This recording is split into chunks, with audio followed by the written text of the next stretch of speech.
আজকে থেকে 25 বছর যাবত এই অবস্থা প্রতিকূলতার মধ্যে রয়েছে। এইখানে মোহাম্মদের স্কুল অ্যান্ড কলেজ, এই স্কুলের কেন্দ্রটা চলে গেছে এই পানির কারণে, এই জলবদ্ধতার কারণে। আমরা এই জলবদ্ধতার অতি তাড়াতাড়ি নিরসন চাই। আমরা অনেক অবহেলায় আছি, আমাদের 3টা রাস্তা এরকমই অবস্থা, আমরা যাতায়াত করতে পারি না। আমরা চাই আমাদের ইউনূস স্যার, ডিসি স্যার এবং আমাদের যে প্রধান উপদেষ্টা ডক্টর মোহাম্মদ ইউনূস স্যার, উনি সহায়তা জানুক যে আমরা কত অবহেলায় আছি। পানির জন্য ঘরে ঘরে ডেঙ্গু জন্য অসুবিধা করছে। তারপরে ধরেন আমার লাতির মেয়ের ডেঙ্গু, ডাক্তারখানায় দিল্লি কয়েকদিন আগে সুস্থ করলো। এত ময়লা পানি, এত জীবাণু, বাচ্চারা অসুস্থই থাকে সব সময়। বাচ্চারা সুস্থ থাকে না। বাচ্চাদের এই পানির জন্য এই মাদ্রাসাগুলো বন্ধ করে দিচ্ছে। এখন ওই পাড়ে যাওয়ার চিন্তা ভাবনা করতেছে। তাহলে এইভাবে মাদ্রাসা চেঞ্জ করাটা বাচ্চাদের পড়া পিছিয়ে যাচ্ছে না? এটা একটা সমস্যা না? আগে দোকানটা ভালো চলতো, এখন চলে না।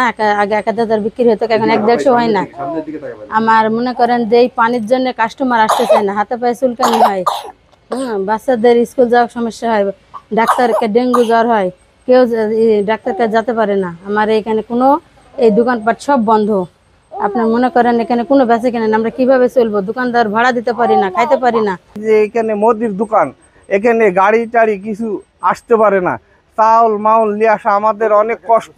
এই যে রাস্তা হবে হবে করি হইতাছে না, আমরা দোকান ভাড়া দেওয়া পারতাছি না, ঋণগ্রস্ত হয়ে যাচ্ছি। প্রতিদিন এ পানি পাড়ায় বাচ্চা নিয়ে আমাদের স্কুলে যাইতে অনেক কষ্ট হয়। এখন আমাদের এই রাস্তাটা ঠিক করার জন্য আমরা সরকারের কাছে অনুরোধ করি।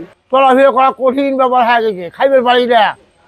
এখন আমি ঋণগ্রস্ত হয়ে গেছি, মাঝে টাকা পাই আমি দিতে পারি না, গালাগালি ইত্যাদি শুনতে হয়। অটো চালাই, এই রাস্তাতে আমার অটো চালাতে অনেক কষ্ট হয়। রাস্তা অনেক ভাঙ্গা, পানি, অটো যা চালায় তার খরচ বেশি হয়ে যায়। তাই সরকারের কাছে আমাদের আবেদন, রাস্তাটা যেন তাড়াতাড়ি মেরামত করা হয়। দীর্ঘদিন যাবত এই রাস্তায় পানি থাকার কারণে আমাদের ব্যবসার অবস্থা খুবই খারাপ। এই পানি না সরলে মানে আমাদের ব্যবসা বন্ধ হয়ে যাওয়ার উপক্রম হয়ে গেছে। তাই আকুল আবেদন সরকারের কাছে, এই রাস্তার জন্য দ্রুত যেন কাজ করা হয়। আমাদের স্কুলের সামনে যে নোংরা পানিটা আপনারা দেখতেছেন, এখানে অনেক ময়লা পানি আছে। আমি প্রত্যেকদিন পাড়ে আসতে হয়, কারণ আশেপাশে কোনো রোড নেই। এর কারণে আমাদের অনেক সহপাঠীদের পায়ে ঘা হইতেছে বা ইনফেকশন হইতেছে। এই জন্য আমি সরকারের কাছে দাবি জানাতে চাই যে এই রাস্তা ঠিক করা অনেক প্রয়োজন।